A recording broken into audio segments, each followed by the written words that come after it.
Well, thank you, thank you. It certainly is a great delight to be with you all tonight. I've entitled our talk, Better Biology, the Keys for Navigating Life in the Marketplace. In the next 20 minutes or so, I'm going to try to take us on a journey that took me nearly 10 years to traverse. Our destination is a better way of living economic life. On this journey, we're going to begin with some good news, but we're going to find embedded within this good news, there's actually some bad news. But be encouraged.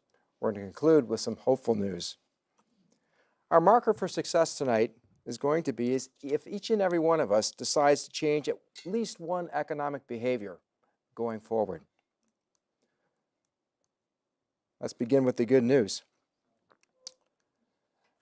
Over the last century, Americans have enjoyed a remarkable period of economic growth. In fact, our standard of living has increased eightfold since 1900. We live 8 times better in economic terms than people born in 1900. I'd like to introduce you to my maternal grandmother, John Dallas Herr. She lived every single decade of the 20th century and experienced firsthand this tremendous economic growth. I remember talking to Grandma and listening to her regale us with stories of growing up in a large family in rural Tennessee. There was singing, there was dancing the Virginia Reel on Saturday nights. They pulled back the kitchen table and the whole family danced up and down. Stories of horse rides, buggy rides, plantings, harvests. It really sounded so grand. I asked her one day, Grandma, sounds so good. Wouldn't you like to go back to those good old days? She looked up at the ceiling for a while and was thinking about those old days, and then she gave back to the present. No, child, I would not go back. Every 10 years, the Census Bureau does a deep dive on how we live as Americans and how we spend our money. The last time they did that was in 2012, but they also did it in 1900. This gives us an opportunity to get a bit of insight on how the world has changed over that century. In the world my grandmother was born into, people seldom live long. Our life expectancy today is nearly twice as long. People worked long and hard in 1900. 60-hour work weeks were the norm. We still work hard, but not nearly as long. Just preparing meals was a full-time job. We spend much less time at that task today. Food consumed the major share of the household budget in 1900. We might feel like food is expensive today, but the reality is that it was much costlier for families at the turn of the century. Now we do spend more on our housing, but look at the difference in housing. Houses today are much larger, and we enjoy many more amenities than we did back then. What we spend on clothing is just a fourth of what families spent on clothing at the turn of the century. So in terms of the basic necessities of life, food, clothing, and housing, families then were spending a full 2/3 of their income on the basic necessities, while today we spend just a little over a third. This, of course, leaves a lot more disposable income for things like hobbies, entertainment, travel, healthcare, education. Speaking of education, only half of the children of my grandmother's childhood would have been in school. Today, it's really the norm. And the children in our schools today are there for nearly twice as long as they were. College would have been a rare occurrence in 1900. Today, it's much more common, though far from being a universal experience. Life at the turn of the 20th century would not see much by way of running water, modern plumbing, and virtually none of the wonderful amenities that you and I enjoy each and every day today. No, life was much harder then, and when she thought about it, Grandma had little desire to return to those days. My job as an economist is to ask what's fueled this economic growth. The answer is we can attribute it to the power of market-based economies. So how do markets work? When we say markets, what we're really talking about is simply the collective choices of billions of people around the world, each making the best choices they can to further their own self-interest, to increase their own welfare. And in doing so, this invisible hand of the market guides our choices in ways that improve not only the welfare of ourselves, but others as well. Free, fair, voluntary exchange leaves both parties to the exchange better off than they were prior to the trade. But implicit in every transaction is that each party to the exchange is making a personal valuation of the worth of the items being exchanged. Are you buying a car? You must ask yourself, what's it worth? In the market for a boat? Again, you have to judge, what's it worth? In the market for a painting? Same question. Can't decide for yourself? Just take it to the Antiques Roadshow, and they'll offer their opinion as to what it's worth. But all this brings us to the bad news. You know, markets are mostly about things. Things get bought and sold each day. Some of those exchanges we'd find quite acceptable. Others would appall us.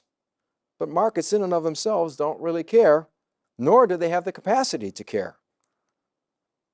Markets can't distinguish between the merits of carrots or cocaine, housing or heroin, jewels or junk food. Markets just bring us what we want. You know, I got into this teaching business flush with the fever of the merits of the marketplace. Oh, I was so impressed with the power of market economies to raise standards of living.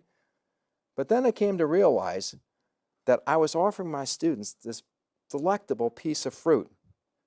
But there was something at the core that was utterly distasteful. Markets are undergirded by a worldview that's egocentric, humanistic, and relativistic.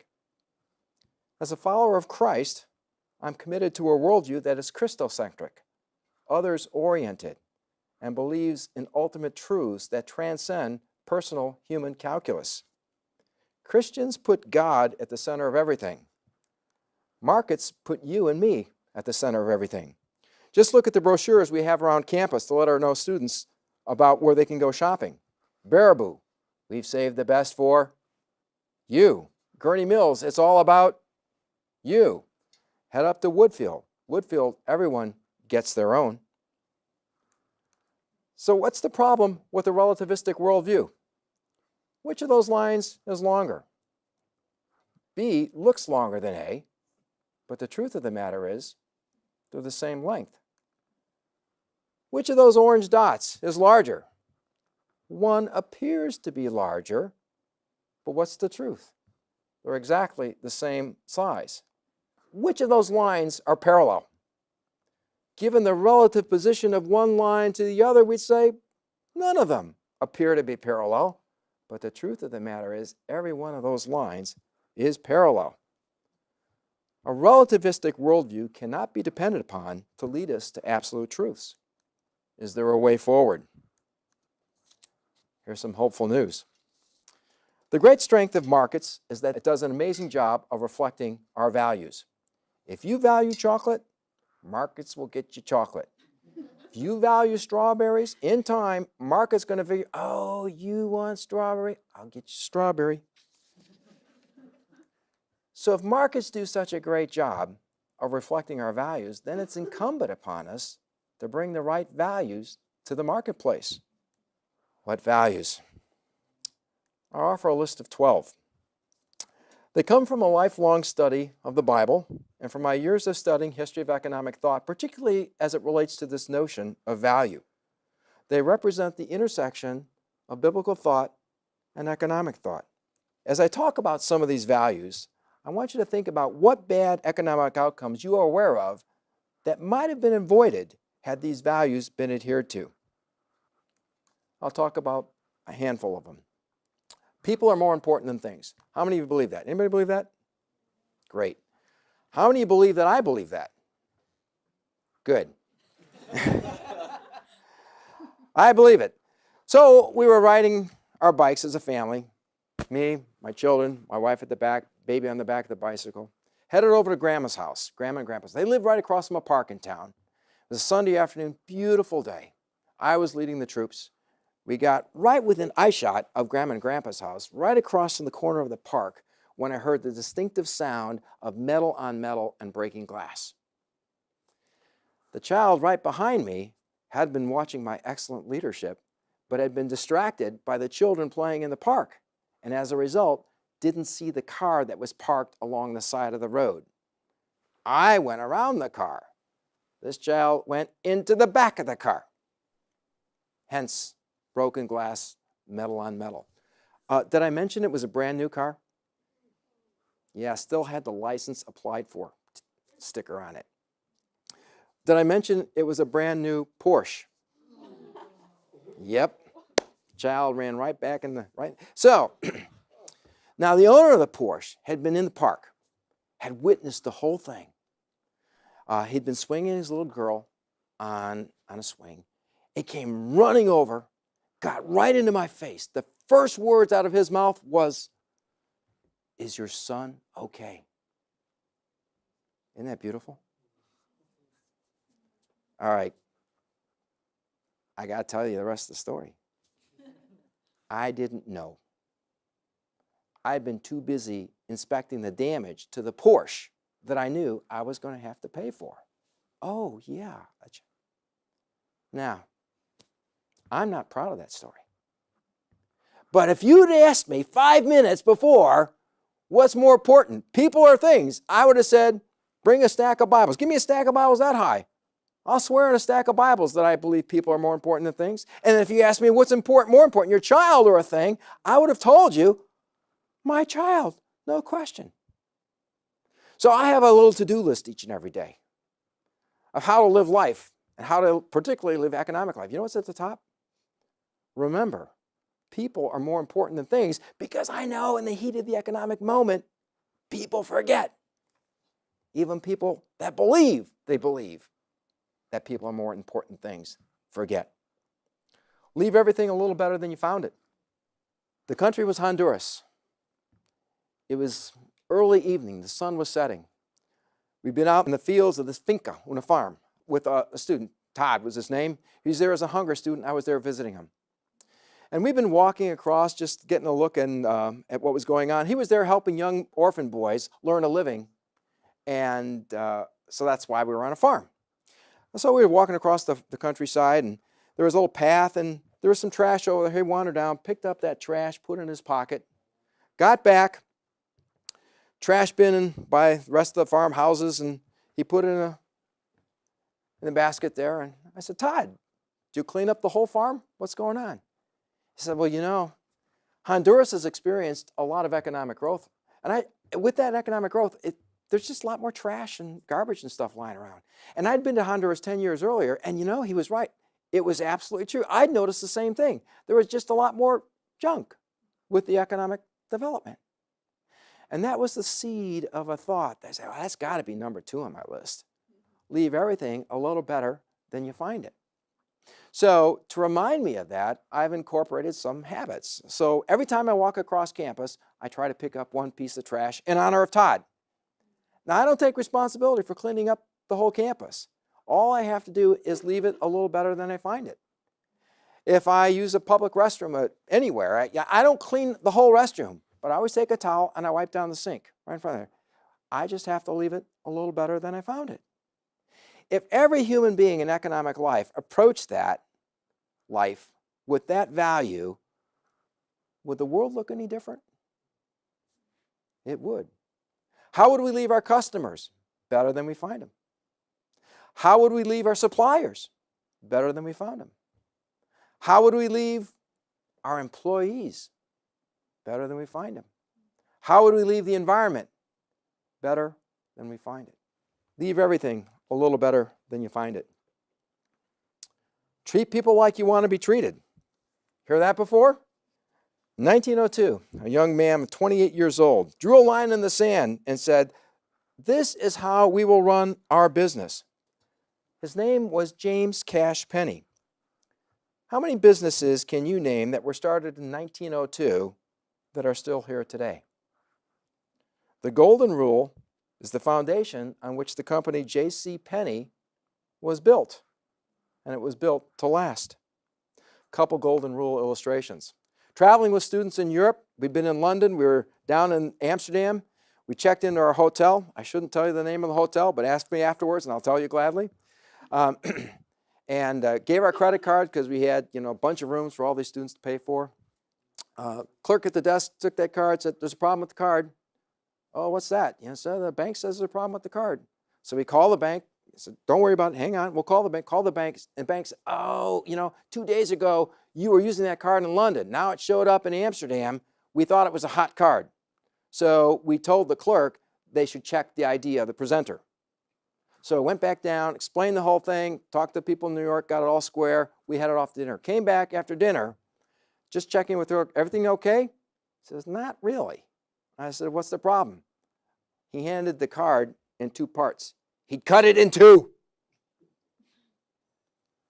And we're in Europe with 30 students, with another 2 weeks, and no credit card. How are you going to do this? Why did he do this? I know exactly why he did this. I used to audit credit cards when I worked in the banking industry. There's this thing called hot card list. And whenever there's a suspect card, you get a hot card list, you notify retailers, and anytime a retailer recovers a hot card, they get a bounty, and a substantial bounty. That clerk understood it. He knew that card was as good as gold, but he said, if I cut it up, I'll get my bounty because that's what the code said. It was hot. Had he been in my shoes traveling Europe with 30 students, do you think he would want that credit card cut up? Another sort of golden rule opportunity. Think of the people that serve us each and every day.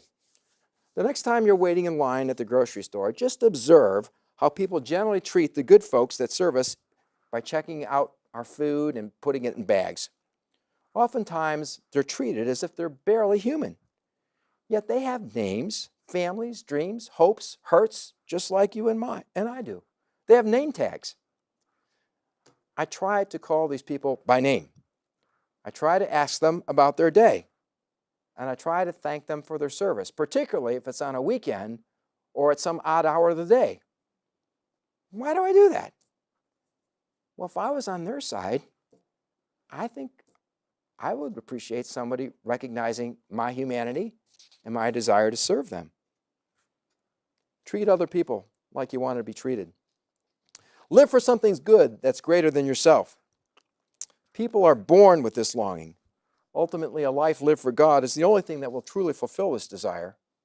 But in the absence of that, a vacuum is created, and it's going to be filled one way or the other. This desire is widely recognized in economic life around us. Biz Stone, founder of Twitter, sees it. When it comes to keeping people motivated, he says, and engaged, I think the key is offering a kind of meaningfulness to the work that's above and beyond the product itself. In other words, the company and its product have to be on a trajectory to make a positive impact in the world. Steve Jobs was aware of it. Do you want to spend the rest of your life selling sugared water? Or do you want a chance to change the world? Other notable people that understood this innate desire to live for some great cause? Mao Zedong, Pol Pot, Joseph Stalin, Adolf Hitler. They understood our desire to live for a cause larger than ourselves. In the absence of greater cause, the default is there's no greater cause than living for ourselves. If that becomes the economic norm, we will not always be pleased with economic outcomes. Young people I talk to today are not just interested in making a dollar, they want to make a difference. Dr. Howard, talk to me about making a difference, not just about how to make a dollar. One troubling outcome in economic life today is that for many people, work is not working all that well. There's little meaning, little sense of purpose or fulfillment in their work. Somehow, we've lost our sense of vocation. Now, work has always been part of God's plan for people created in His image. Work was designed to be a good thing. Now, it looks a little different in a fallen world, but still work is an integral dimension of human flourishing. Vocation is about being. Career is about doing. Now, thinking about career is important, but it should be secondary to thinking about vocation. Vocation begins with a vision of who it is we want to become as men and women of God. That vision then drives our careers. Our work will go on to shape us in terms of that vision. That's why it's absolutely critical to think about vocation first and let that drive our choices about work. Young people that I talk to have very little sense of direction when it comes to career. That's because their level of self-awareness is still pretty limited. They're also not very aware of the range of opportunities of work that they can be doing outside of the college experience. Even so, I'm firmly convinced that young people can form a clear vision of vocation in terms of who it is they want to become as a person of God. The Bible is replete with examples of such young people. Daniel, Joseph, Esther, Deborah, David, all come to mind. But we should do all that we can to move towards flourishing in our work. The most common conversation I have in the course of a year is what I call my green, yellow, red speech. I carve life into greens, yellows, and reds. Greens are those areas of gift and passion. Yellow, you might have the gift, but not the passion. You might have the passion, but not the gift. Red, no gift, no passion. Now, somebody who's very conscientious can actually be quite effective working in their yellows. It's just that by 5 o'clock, no gas in the tank. You go home, you watch TV, you just veg, no energy. Reds, you can actually be effective in your reds, but you're burning gas so fast, by noon, you're running on empty. Young people that I work with are quite aware of what's yellow and red for them. But when it comes to discerning green, they really seem to struggle. I've concluded that for most people in the United States, high school today is largely an orange experience. They go from bell to bell, class to class, very uneven in terms of the quality of the experience, and virtually no mapping of how it's all put together. One of the most important things we can do for our students is to help them begin identifying what's green for you. But that's another Tower Talk for another time. Our point tonight is the key to flourishing in our vocation is to begin with a vision that includes a healthy dose of self-awareness. Well, our time is gone. We've really only scratched the surface. If we're passive in our economic living, then we have no right to complain about market outcomes that are less than God-honoring. My encouragement to all of us is that we become much more intentional in our economic choices. And that brings us to our marker of success for the evening. What one thing will you do differently going forward in terms of your economic choices? When we bring God-honoring values to the marketplace, then the market will increasingly reflect God-honoring outcomes. God will be glorified, and people will be well served. Thanks for listening to our Tower Talk.